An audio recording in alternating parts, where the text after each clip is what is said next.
My name is Allison Mitchell, and at 32 years old, I never expected to be called a failure by my own mother during our family dinner in suburban Boston. The way her words cut through me that night was unlike anything I had felt before. What she didn't know was that I had been secretly paying her mortgage for over a year.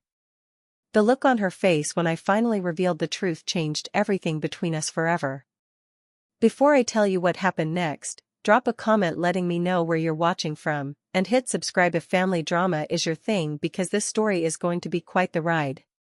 Growing up in the Mitchell household meant one thing above all else: expectations.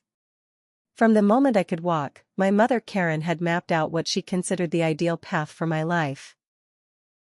My father Ryan, a respected orthopedic surgeon at Massachusetts General Hospital, was always more lenient, but he rarely contradicted my mother when she was on one of her perfectionist tirades.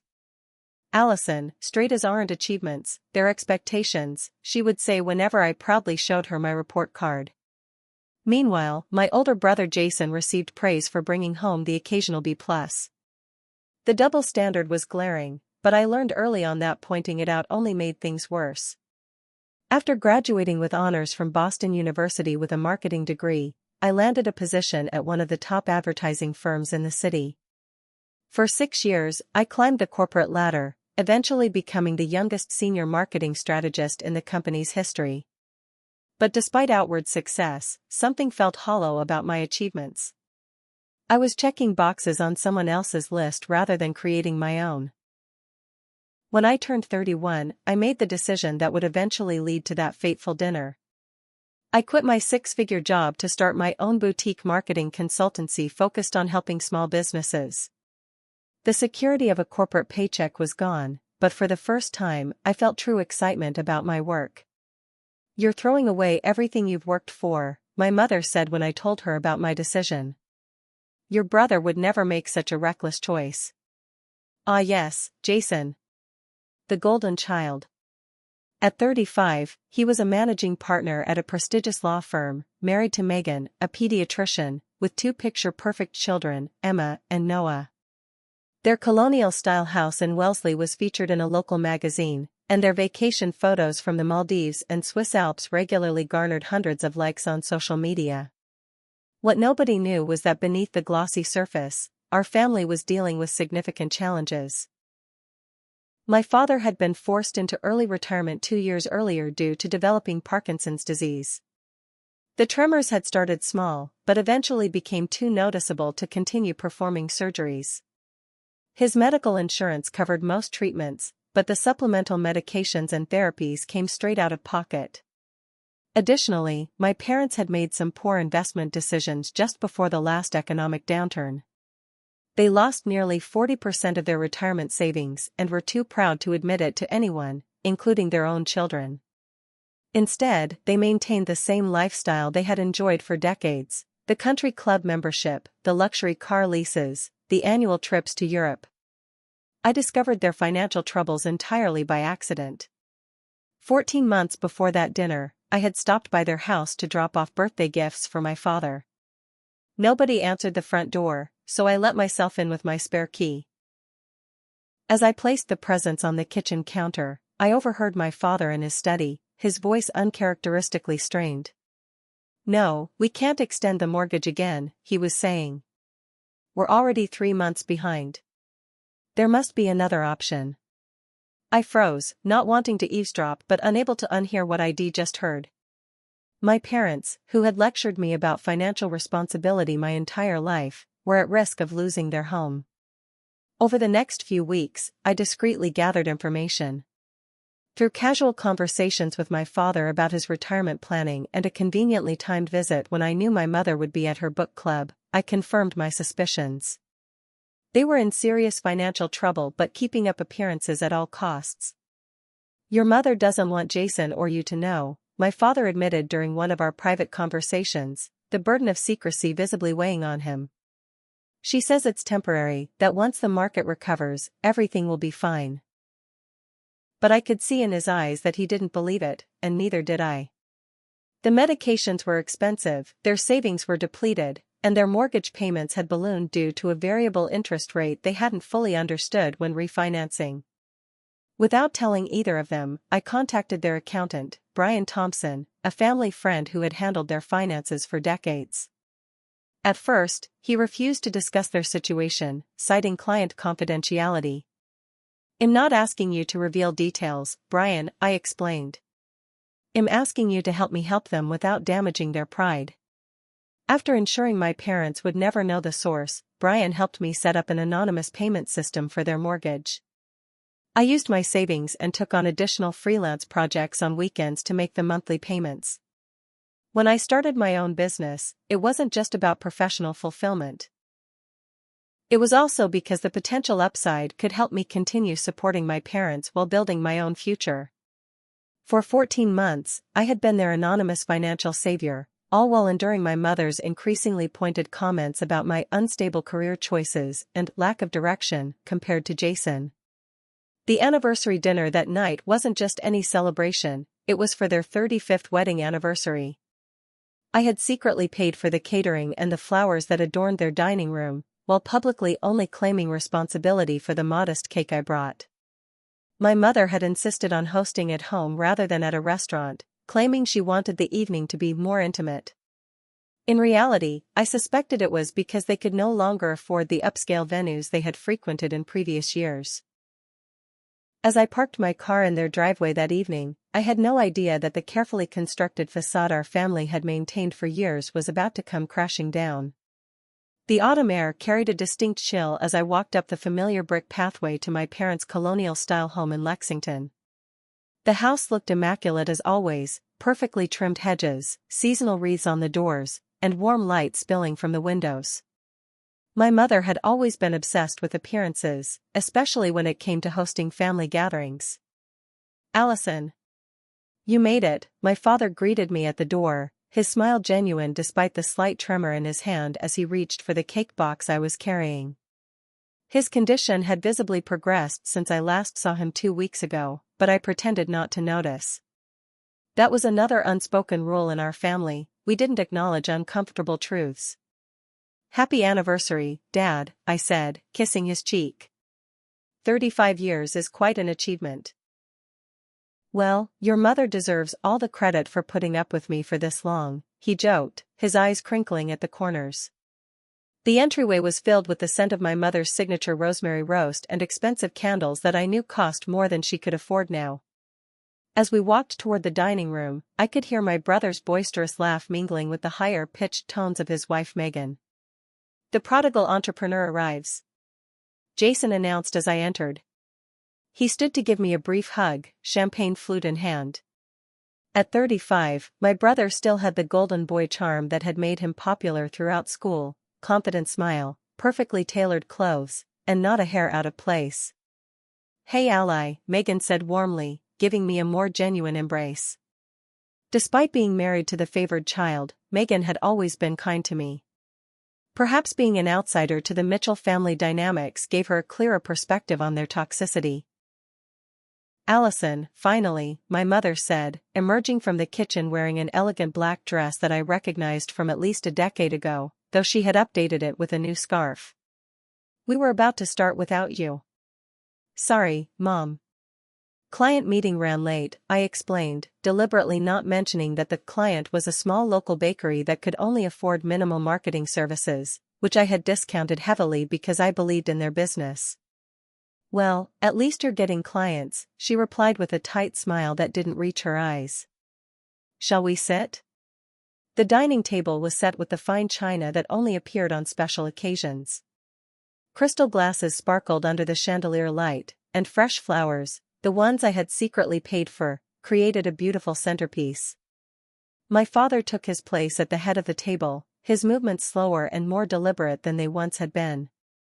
For the first hour, conversation remained pleasantly superficial.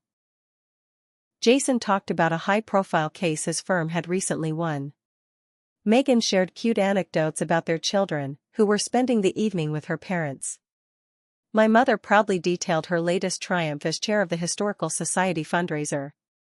"We raised over $50,000, she announced, refilling her wine glass for the third time. "The mayor said it was the most successful event in the society's history." That's wonderful, Karen, my father said, his pride evident. Always the organizational mastermind. I noticed how he barely touched his own wine, likely because of interactions with his medication. Another detail we all pretended not to see. As the main course was served, my mother turned her attention to me. So, Allison, how's what do you call it? Freelancing? It's not freelancing, Mom. It's my own marketing consultancy, I corrected gently. And it's going well. I'm actually expanding faster than anticipated. Oh? Does that mean you're finally making as much as you did at Thompson and Reed? She asked, referring to my former employer. Not yet, but I'm building something sustainable that has potential for greater growth long term. Jason jumped in. You know, I could introduce you to some contacts at larger firms if you're interested. Might be more stable than working with those small businesses. Before I could respond, my mother nodded enthusiastically. That's a wonderful idea. You should take your brother up on that offer, Allison. Thanks, but I'm actually targeting small businesses intentionally, I explained. There's an underserved market there, and I enjoy helping them grow. My mother set down her fork with a little too much force. But there's no real money or prestige in that, is there? I don't understand why you would leave a perfectly good career to struggle with these passion projects. I felt my chest tighten. They're not passion projects. It's a legitimate business model. A business model that has you living in that tiny apartment and driving a car that's nearly 10 years old, she countered. Karen, my father warned softly, but she was on a roll now, the wine having loosened her usually more tactical approach. I'm just saying what everyone is thinking. Jason was made partner by your age. He and Megan have built a real life for themselves. Meanwhile, you're approaching mid-30s with nothing substantial to show for it. Megan shifted uncomfortably in her seat. The kids adore their Aunt Ally, especially since she always brings them those creative gifts. That personalized storybook you made for Emma was her favorite birthday present. My mother waved her hand dismissively. Yes, she's a wonderful aunt. But being fun doesn't pay the bills, does it? The dinner table fell silent. I stared at my plate, pushing around a piece of roast beef that suddenly looked unappetizing. Mom, come on, Jason said, attempting to defuse the situation. Allie's doing what makes her happy. And happiness puts food on the table, my mother challenged, her words slightly slurred. When I was her age, I was an executive while raising 2 children. I didn't have the luxury of pursuing happiness at the expense of security. I took a deep breath, trying to maintain my composure. My business is growing. These things take time. Time is exactly what you don't have, she replied sharply. Do you know what people say? They ask me what went wrong with you. How the daughter of a surgeon and an executive ended up as a what? A small business cheerleader? Karen, that's enough, my father intervened more forcefully. But she wasn't finished. She looked directly at me, her eyes glassy from alcohol but laser-focused in their judgment. I hate to say it, but you're a failure, Allison. A complete disappointment. We gave you every advantage, and this is what you do with it?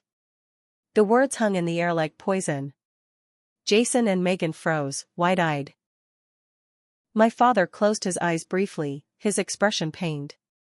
The room started to spin slightly as I processed what Shed just said. A failure. A disappointment. After everything I'd sacrificed. After the months of working until 2 in the morning to make enough money to save their house while building my business. After keeping their secret even from my own brother to protect their dignity. Excuse me, I managed to say, pushing back from the table. I need a minute. I walked calmly to the bathroom, closed the door, and only then allowed the tears to come. My hand shook as I gripped the edge of the sink, staring at my reflection in the mirror. My phone buzzed in my pocket. A text from my best friend Stephanie, how's the anniversary dinner from hell going? I typed back, Mom just called me a failure to my face. Her response was immediate, what the actual hell? After everything you've done for them? Stephanie was the only person who knew the truth about my parents' finances and my role in keeping them afloat. She'd been my sounding board, my shoulder to cry on, and occasionally, my voice of reason when my own judgment was clouded by family dynamics. "Maybe it's time they knew," she texted. "You can't keep setting yourself on fire to keep them warm, especially when they don't even appreciate the heat." I stared at her words for a long moment. Was it time? Could I really shatter the illusion we'd all been maintaining? But as I replayed my mother's cruel words, "You're a failure," something hardened inside me. Perhaps the truth was exactly what this family needed. I splashed cold water on my face, reapplied my lipstick, and straightened my shoulders. When I returned to the dining room, the awkward silence was still hanging over the table like a storm cloud. "Sorry about that," I said calmly, taking my seat. "Now, Mom, you were saying something about me being a failure?" The dining room fell silent at my unexpected directness. My mother, caught off guard by my composed return and pointed question, took another sip of wine before responding. "Darling, perhaps I was a bit harsh," she backpedaled slightly, the social reflex to maintain appearances kicking in. "I just worry about your future. You had such a promising career." I nodded slowly, folding my napkin with deliberate precision. "It's interesting that you're so concerned about my financial stability. Tell me, how are things going with the mortgage payments these days?" The color drained from my mother's face. My father suddenly became intensely interested in his water glass. Jason and Megan exchanged confused glances. "I don't know what you're talking about," my mother said, her voice thin and brittle. "I think you do," I continued calmly. "The variable rate mortgage that ballooned after Dad had to retire early. The one that's been paid mysteriously by an anonymous source for the past 14 months. My father put his hand over my mother's trembling one. "Allison, please." He started, but I was done with the secrets and the pretense. "You see, Mom, while you've been calling me a failure, I've been the one keeping this house from foreclosure." Jason leaned forward, brow furrowed. "Wait, what? The house was in foreclosure? Since when?" My mother looked like she'd been slapped. "This is inappropriate dinner conversation." "No, what's inappropriate is calling your daughter a failure when she's been sacrificing everything to keep your life from falling apart," I interrupted, my voice steady despite the adrenaline coursing through me. "For over a year, I've been making your mortgage payments." "That's not possible," my mother whispered, but there was fear in her eyes, fear that I actually knew the truth. I turned to my father. "Dad, tell her. Tell her about the arrangement you made with Brian Thompson." My father closed his eyes briefly, then looked at my mother with deep regret. "She knows, Karen. She found out last year and approached Brian. The anonymous donor has been Allison all along." "All this time?" my mother asked, her voice barely audible. I nodded. 14 months. Since right after I overheard Dad on the phone with the bank about being 3 months behind on payments. Jason was still processing this revelation. "But why wouldn't you tell us?" "I could have helped too." "Because Mom and Dad didn't want anyone to know," I explained. And I respected that, even when it meant taking the full burden myself. I described how ID discovered their financial situation that day in their kitchen, how ID approached their accountant Brian with a solution that would preserve their dignity, how ID been making monthly payments of $3,800 while simultaneously trying to build my business. Those freelance projects I was always working on during holidays? The reason I couldn't make it to your kid's birthday party last spring, Jason? I was working around the clock to make enough to cover both my expenses and their mortgage. Megan reached across the table and squeezed my hand, tears in her eyes. "Ally, I had no idea." My mother sat motionless, shock etched across her features. My father looked simultaneously relieved and ashamed, the weight of their secret finally lifted but leaving painful truths exposed. "The business I started, the one you've been so quick to dismiss, Mom, was partly because I knew it had potential to generate more income long-term than my corporate job. I took that risk not just for myself, but for this family. I reached into my purse and pulled out a folder containing mortgage statements and payment receipts, sliding them across the table. Here are the records of every payment I've made. You can see the dates match up perfectly with when your mysterious benefactor began helping. My mother picked up the folder with shaking hands, flipping through the papers as the undeniable evidence of my support stared back at her. The monthly transfers, the correspondence with Brian, all of it documented in black and white. But, your apartment, your car. She stammered. I downsized everything in my life to afford these payments, I explained. I moved from my downtown condo to that tiny apartment you're so quick to criticize. I kept my old car instead of leasing a new one like I could have. I took on side projects that had me working 80-hour weeks sometimes. The silence that followed was deafening. My revelation had effectively detonated a bomb in the center of our carefully constructed family mythology. The golden child narrative, the successful parents, the struggling daughter, all of it shattered in an instant. Why, my mother finally asked, tears streaming down her face. Why would you do this for us after how I've treated you? I met her gaze steadily. Because that's what family does. We show up for each other when it matters, not just when it's convenient or when it makes us look good. Jason cleared his throat, clearly emotional. I can't believe you carried this alone, Ally. You should have told me.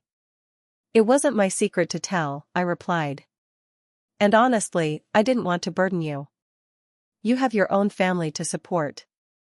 My father reached across the table and took my hand, his own trembling both from emotion and his condition. I wanted to tell them so many times, he said, addressing my mother but looking at me. It wasn't right, letting her shoulder this alone while you criticized her choices. My mother opened her mouth to speak, then closed it again. For perhaps the first time in my life, Karen Mitchell was speechless. In that moment, as the truth hung raw and exposed between us, I felt neither triumph nor vindication. Only a profound sadness for the years of conditional love and impossible expectations that had brought us to this point. I never wanted you to find out this way, I said softly. But I couldn't sit here and be called a failure anymore. Not when I've been keeping this family afloat. My mother pushed back from the table abruptly, her chair making a harsh scraping sound against the hardwood floor. She stood unsteadily, gripping the edge of the table for support. I need a moment, she said, her voice uncharacteristically small. No, Karen, my father said firmly, surprising all of us. You need to sit down and listen. We've avoided difficult conversations in this family for far too long. Something in his tone must have reached her because she slowly lowered herself back into her chair, eyes downcast. Allison, she began, I had no idea. That's just it, Mom, I interrupted, years of pent-up emotions finally finding their voice. You never bothered to ask. You never bothered to see me, the real me, not the version of me you wanted me to be. That's not fair, she protested weakly. Isn't it? I asked. Let's talk about fair. Was it fair when you praised Jason for his B+ in calculus but called me lazy when I got an A- in the same class? Was it fair when you introduced me as the daughter who works in advertising while Jason was our brilliant son, the attorney? Jason shifted uncomfortably. Mom did do that, actually. I noticed it too. My mother looked genuinely shocked. I never meant to compare you two. But you did, I continued. Constantly. Nothing I accomplished was ever good enough. When I made the dean's list, you asked why I wasn't valedictorian. When I got promoted at Thompson and Reed, you wondered why it took so long. When I started my own business, you called it a hobby. My father reached for my mother's hand. Karen, she's right. You've always been harder on Allison. I pushed you because I saw your potential, my mother said defensively. I wanted you to have every advantage I didn't have. No, I said, my voice steady. You pushed me because you projected your own insecurities onto me. You measured your worth as a mother by my achievements, but only if they matched your narrow definition of success. Tears welled in my mother's eyes. That's not true. Mom, Jason interjected gently. It is true. You've done it to me too, just not as obviously. Do you know how much pressure I feel to maintain this perfect life you brag about to your friends? My marriage, my career, my kids, it all has to be flawless or I feel like I'm disappointing you. Megan nodded in agreement. Karen, the number of times you've made subtle comments about how the children should be dressed or how our house should be decorated, it's exhausting trying to live up to your standards. My mother looked around the table, suddenly confronted by a unified front. I only wanted the best for all of you, she whispered. The best according to whom? I asked. Your metrics of success are stuck in the 1980s, prestigious titles, country club memberships, luxury brands. But there's more than one path to a meaningful life. While you were judging me for my career choices, I continued, I was building something I'm proud of. My company helps small businesses thrive. We've created marketing strategies that have doubled revenue for family-owned restaurants, boutiques, and service providers. People have kept their dreams alive because of my work. How is that failure? My father nodded slowly. She's right, Karen. And I'm as guilty as you are. I've stood by silently for years while you set impossible standards for our children. I didn't want to rock the boat, but my silence was complicity. My mother's carefully applied makeup couldn't hide the devastation on her face. So I'm the villain in this family story? Is that it? No, Mom, I said more gently. There are no villains here. Just people who've been trapped in destructive patterns for too long. You're not a bad person. You're someone who was probably held to impossible standards yourself, and you passed that burden down to us. Something in my words seemed to reach her. Her shoulders slumped, and for the first time, she looked her age, the carefully maintained facade cracking to reveal the vulnerable woman beneath. My mother, she said softly, criticized everything I did. Nothing was ever good enough for Evelyn Mitchell. I swore I'd never be like her, and yet here we are. It's a cycle, Megan offered kindly. But cycles can be broken. When Dad got sick and your investments went south, I continued, you couldn't bear to tell us because it didn't fit the perfect family narrative you'd created. You would rather have lost this house than admit you needed help. My mother looked up sharply. How did you know about the investments? Brian filled me in on some of the details when I set up the payment arrangement, I explained. The downturn hit your portfolio especially hard because it was overweight in certain sectors. We lost almost everything, my father admitted, addressing Jason and Megan. The medical costs weren't fully covered by insurance. Between that and the investment losses, we were underwater within months of my retirement. Jason ran a hand through his hair, processing this information. Dad, I'm a phone call away. Why wouldn't you reach out? Your mother insisted we handle it ourselves, he replied. Said we couldn't burden you with our problems. Burden us? Jason echoed incredulously. You're our parents. My mother stood again, this time moving toward the living room. For a moment, I thought she was walking out on the conversation, but instead, she returned with a photo album I recognized from my childhood.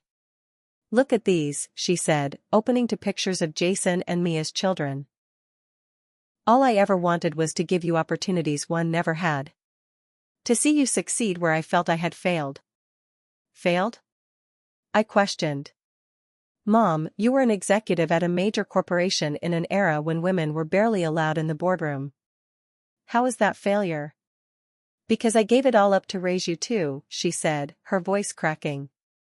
And then spent the next 30 years wondering if I'd made the right choice. Every time I pushed you, Allison, it was because I was terrified you'd make the same sacrifice and regret it like I did. The revelation stunned me into silence. All these years, I'd interpreted her criticism as disappointment in me, when it had really been her own regret projected outward. Mom, I said finally, did you ever consider that I might have different regrets than you? That success might look different to me than it did to you? She shook her head slowly. I suppose I didn't. The saddest part, I continued, is that I've been killing myself trying to earn your approval, when I should have been focused on earning my own. Jason reached across the table and took my hand. For what it's worth, sis, I've always thought you were the brave one. Taking risks, following your passion. My perfect life? Some days it feels like a gilded cage. My father cleared his throat. I think it's time we started being honest with each other in this family. All of us. No more secrets, no more impossible expectations. Megan nodded. And no more comparing. Your children are different people with different strengths. That's something to celebrate, not correct. My mother closed the photo album, her hands trembling slightly. She looked at me directly, her eyes filled with a mixture of regret and dawning understanding. Allison, she said, I don't know how to begin to make this right. I think I should explain exactly how all of this started, I said, as we moved from the dining room to the more comfortable living room. The mood had shifted from confrontational to somber, a family finally ready to hear uncomfortable truths. My father settled into his favorite armchair, the one that had been reupholstered twice but never replaced because it perfectly accommodated his tall frame. My mother sat on the edge of the sofa, still looking shell-shocked. Jason and Megan took the love seat, while I chose to stand, needing the physical freedom as I recounted the past 14 months. It was May of last year, I began. I came by to drop off Dad's birthday gifts. I described that fateful afternoon in detail, the sunny Tuesday when I'd let myself in with my spare key, the wrapped presents placed on the granite kitchen counter, the sound of my father's strained voice coming from his study. At first, I thought he was talking to a colleague about a patient, I explained. But then I heard him say, we can't extend the mortgage again. We're already 3 months behind. My mother closed her eyes briefly, the memory clearly painful. I was at my book club that day. Yes, I confirmed. Dad was speaking with someone from the bank. I shouldn't have eavesdropped, but once I heard those words, I couldn't unhear them. I described how I had silently retreated from the house that day, driving around aimlessly for hours, trying to reconcile the reality of my parents' financial situation with the affluent image they had always projected. Over the next few weeks, I did some investigating, I continued. Small comments about retirement planning, casual questions about investments. Each response revealed another piece of the puzzle. Jason leaned forward. And you never thought to tell me what you were discovering? I considered it, I admitted. But then I had that private conversation with Dad where he specifically said Mom didn't want either of us to know. I felt trapped between respecting their privacy and wanting to help. My father nodded, confirming this to Jason. Your mother was adamant that we handle it ourselves. Pride is expensive, my mother said quietly, surprising us all with her self-awareness. I described my meeting with Brian Thompson, their accountant of 20 years. Howe had initially refused to discuss their situation, citing confidentiality concerns.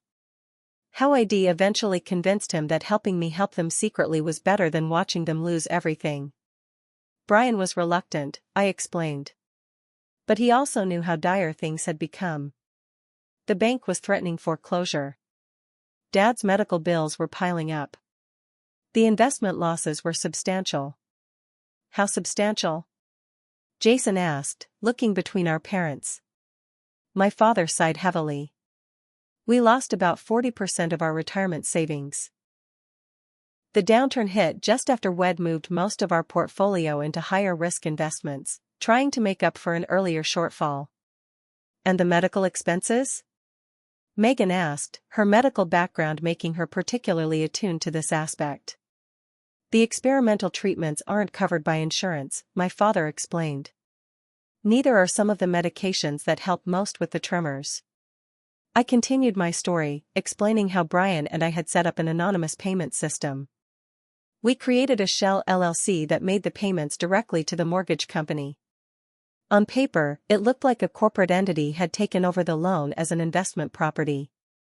But where did you get that kind of money? My mother asked, genuine confusion in her voice. Your salary at Thompson and Reed was good, but not enough to cover our mortgage and your own expenses. This was the part that would be hardest for them to hear. I made sacrifices, I said simply. I moved from my downtown condo to a studio apartment in Somerville. I stopped contributing to my 401k temporarily. I took on freelance projects that had me working nights and weekends. I detailed the financial gymnastics of the past year, the budget spreadsheets tracking every dollar, the side gigs writing marketing copy for businesses in different time zones, the vacation days spent working second jobs instead of actually taking time off. Remember when I couldn't make it to Thanksgiving last year because I had food poisoning? I asked. I was actually in Chicago, finishing a rush project for a client who paid double for holiday delivery. My mother looked stricken. You gave up your life to save ours. Not my life, I corrected. Just some comforts and conveniences.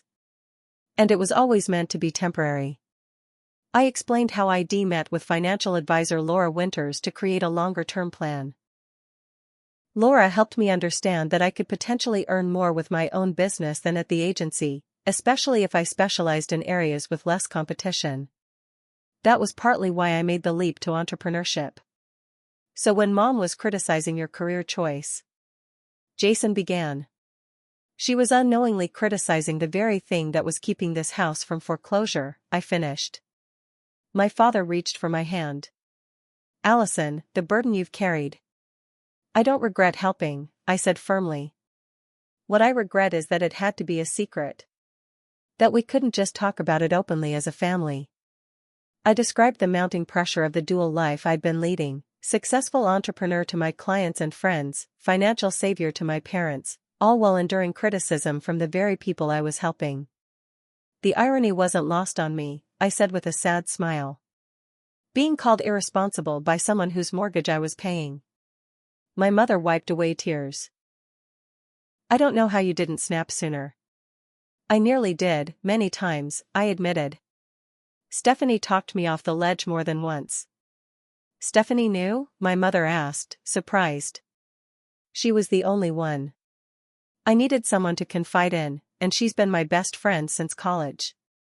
She was actually the one who encouraged me to tell you all tonight. I showed them the text exchange from earlier in the bathroom, where Stephanie had written, "You can't keep setting yourself on fire to keep them warm, especially when they don't even appreciate the heat." Wise friend, my father commented. The business decision that Mom criticized tonight, I continued, the one about focusing on small businesses instead of corporate clients, was partially strategic. Small businesses often can't afford full-time marketing staff, so they're willing to pay premium rates for specialized consulting. My profit margins are actually higher than they would be working with larger companies. Jason looked impressed. That's actually brilliant positioning. The boutique approach also allows me to be selective about clients and projects, I explained. I can take on work that aligns with my availability to help Mom and Dad. My mother shook her head slowly. All this time, I thought you were floundering, when you were actually supporting all of us. Not just financially, Megan added. You've been the emotional foundation too. Always showing up for family events, never complaining, encouraging everyone else. I hadn't expected Megan's observation, and it triggered an emotional wave I couldn't contain. Tears spilled down my cheeks as years of pent-up frustration, hurt, and exhaustion finally found release. The hardest part wasn't the money, I admitted through tears. It was continuing to show up, month after month, only to be treated like the family disappointment. To have my choices questioned, my accomplishments minimized, while secretly being the one keeping everything from falling apart. My mother moved from her spot on the sofa to kneel beside me, taking my hands in hers, a gesture of physical affection so rare from her that it momentarily stunned me. I failed you, she said, her voice thick with emotion. Not as a daughter, you've been nothing short of extraordinary. I failed you as a mother. And I am so sorry. After my mother's unprecedented apology, the room fell into a heavy silence. The ticking of the grandfather clock in the corner, a wedding gift to my parents 35 years ago, seemed unnaturally loud. Each tick marked the passage of time in a family forever changed by truth. Jason was the first to speak. So what happens now?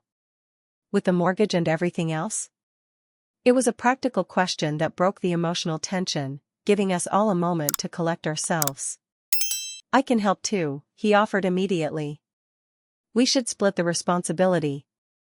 It's not fair that it all fell on Ally. My father shook his head. No more secrets, no more burdens on our children. Karen and I need to face reality. My mother nodded, a new resolve visible behind her tears. Your father's right. We should consider downsizing. This house is too big for just the two of us anyway. There's something else we should discuss, I said carefully. Dad's medical treatment. I've been researching some alternative therapies that have shown promise for Parkinson's symptoms. There's a specialist in Boston who. We can't afford more medical expenses, my mother interrupted. Actually, Jason said, my firm represents several pharmaceutical companies. I might be able to get Dad into a clinical trial for new medications. They often cover all treatment costs. Megan brightened. And I have a colleague in neurology who specializes in movement disorders. I could ask her for recommendations. My parents exchanged glances, seemingly overwhelmed by this sudden outpouring of support. You see? I said gently. This is what happens when we're honest with each other. We can face problems together instead of struggling alone. My father cleared his throat, emotion making his voice rougher than usual. I've been stubborn. Too proud to admit I needed help. But watching you all tonight, his voice broke slightly. I've never been more proud to be your father. What about the business, Ally? Jason asked. Are you really doing okay? I appreciated his concern, but there was something liberating about finally being able to talk honestly about my work. It's challenging but rewarding. I'm not making what I did at the agency yet, but I'm getting there. I actually just landed a contract with a regional restaurant chain that could be a game changer. Tell us about it, Megan encouraged, genuine interest in her voice. As I described my latest project, I noticed my mother listening intently, asking thoughtful questions about my approach and strategy. It was perhaps the first time she'd engaged with my career without criticism or comparison. You're really good at this, she said with surprise after I explained my marketing plan for the restaurant chain. I know, I replied simply. I always have been. She nodded slowly, a look of realization crossing her face. I've missed so much by focusing on what I thought your life should look like instead of seeing what it actually was. As the evening continued, the conversation gradually shifted from crisis management to deeper emotional territory. Jason admitted feeling trapped by expectations of perfection. Megan confessed to exhaustion from trying to meet my mother's standards for her grandchildren. My father spoke of his fear that his illness made him less valuable as a husband and father. I think, my mother said carefully after listening to everyone, that we might benefit from some professional help sorting through all this. As a family. Her suggestion shocked me. Karen Mitchell, who believed therapy was for people without willpower, was proposing family counseling. I know someone, Megan offered. Dr. Bennett. She specializes in family dynamics and has evening hours that could work for everyone. I'd be willing to try, my father said. Jason and I nodded our agreement. I need to make amends, my mother continued, looking directly at me. Starting with you, Allison. I've been unfair and unkind, and there's no excuse for it. Mom, I began, but she held up her hand. Please, let me finish. I've spent so many years talking instead of listening. She took a deep breath. The way I've treated you reflects my own insecurities, not your worth. You are accomplished, compassionate, and braver than I've ever been. I'm sorry it took a crisis for me to see that. The sincerity in her voice was unmistakable. In 32 years, I couldn't remember my mother ever apologizing to me, not like this, with genuine remorse rather than defensive justification. I don't expect one conversation to fix everything, she added. But I want to do better. I need to do better. We all do, my father agreed. As the evening drew to a close, Megan suggested we reconvene the following weekend for a more relaxed family dinner. One where we can just enjoy being together without pretense, she proposed. We agreed, and as we gathered our things to leave, my mother approached me with the anniversary cake I'd brought, still uncut. Would you like to take some home? She offered. Actually, I said, why don't we cut it now? We still have something to celebrate. My mother looked confused. After everything that's happened tonight? 35 years of marriage is still an achievement, I explained. And maybe tonight marks the beginning of something new for our family too. More honesty, more understanding. For the first time that evening, my mother smiled genuinely. I'd like that. As we gathered around the kitchen island, my father carefully cutting the cake while managing his tremors, I felt a curious lightness. The weight of secrets I'd been carrying had been lifted, replaced by something fragile but hopeful, the possibility of authentic connection with my family. To 35 years, my father toasted with his water glass. And to new beginnings, I added. We clinked glasses in the kitchen where I'd first discovered their secret 14 months ago, the circle of crisis and revelation now complete. As I looked at each face around me, my father's dignified despite his illness, my mother's tear-stained but resolute, my brother's thoughtful, Megan's kind, I realized that families are always works in progress, constantly being remade by truth, crisis, and, sometimes, forgiveness. 3 months later, we gathered again around my parents' dining table. The scene superficially resembled countless family dinners before, but the underlying dynamics could not have been more different. My father sat at the head of the table as always, but now a specially designed plate stabilizer helped manage his tremors, allowing him to eat independently with dignity. Had stopped hiding his condition and had recently become involved with a Parkinson's support group, something had resisted for years. My mother bustled in from the kitchen carrying a casserole dish.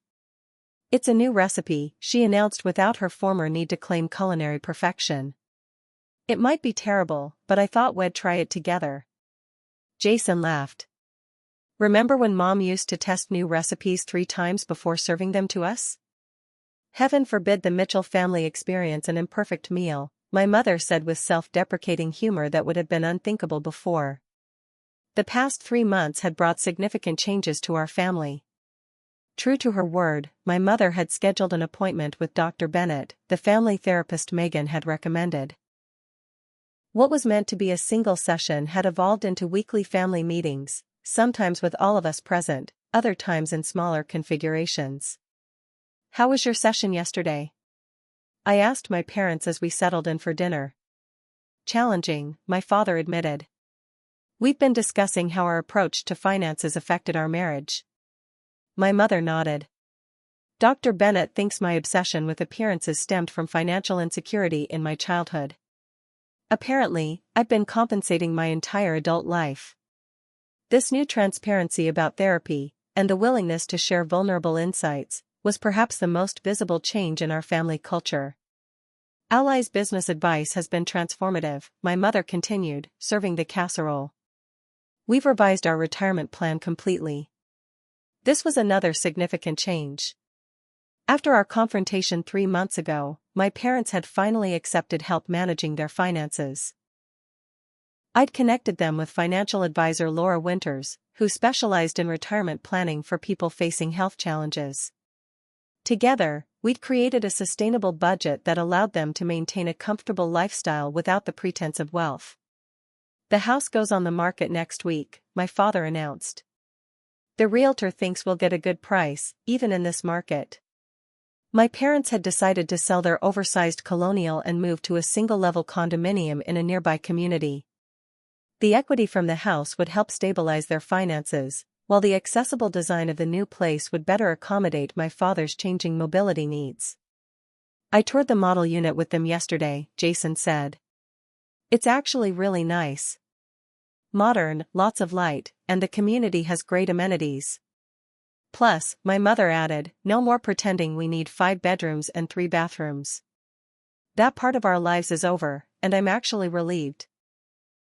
I noticed the absence of shame in her voice when discussing this downsizing, a remarkable evolution from the woman who once defined herself by her address and possessions. How's Emma doing with her science project? I asked Megan, deliberately shifting the conversation to include everyone. As Megan happily described my niece's experiment with plant growth, I reflected on how our family gatherings had changed. Conversations now flowed naturally between topics, without the former hierarchy that had placed my brother's family achievements at the center while relegating my contributions to the margins. "Oh, before I forget," my mother said, turning to me. "That article about your marketing firm in the Boston Business Journal was wonderful. I've shared it with everyone at the Historical Society." "Thanks, Mom," I replied, still getting used to her genuine interest in my career. "The feature has already brought in some new clients, including that upscale restaurant group you were hoping to land," Jason added. "Megan and I had dinner at their downtown location last week. I mentioned you were my sister and the manager couldn't stop raving about the campaign you designed." My business had indeed flourished in recent months, partly due to the Boston Business Journal feature, but also because I could now focus fully on growth rather than dividing my energy between work and secretly supporting my parents. The mortgage payments were now handled transparently, with Jason and I each contributing a manageable amount while our parents covered what they could. Once the house sold, this arrangement would become unnecessary, allowing all of us greater financial freedom.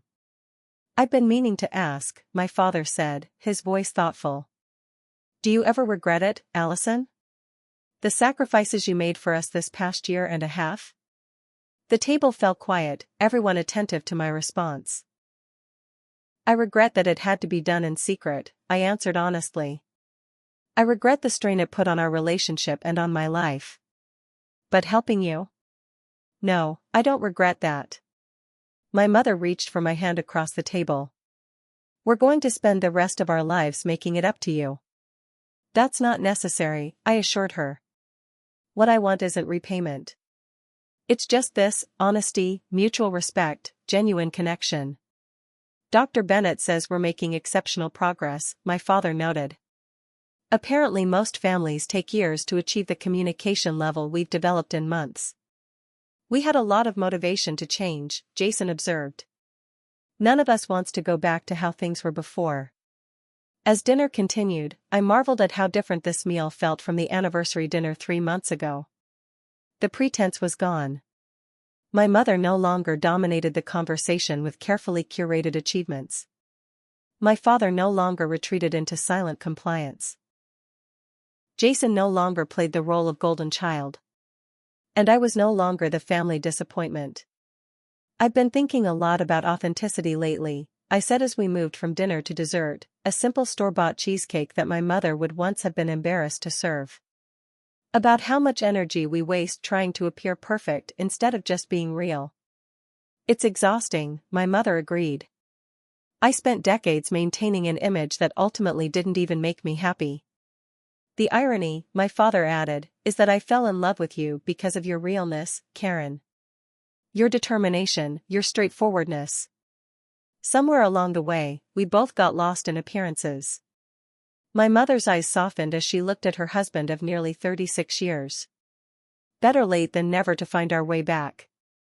As I drove home that evening to my new apartment, a comfortable one-bedroom that reflected my improving finances, I reflected on the journey our family had taken. The painful confrontation at the anniversary dinner had been a necessary catalyst for change. Sometimes relationships need to break before they can be rebuilt stronger, more authentic, and more equitable than before. I no longer felt like a failure. My mother no longer measured her worth by maintaining appearances. My father no longer enabled harmful family dynamics through silence. My brother no longer felt pressure to perform perfection. We were, all of us, more human now. More flawed, more authentic, and paradoxically, much closer because of it.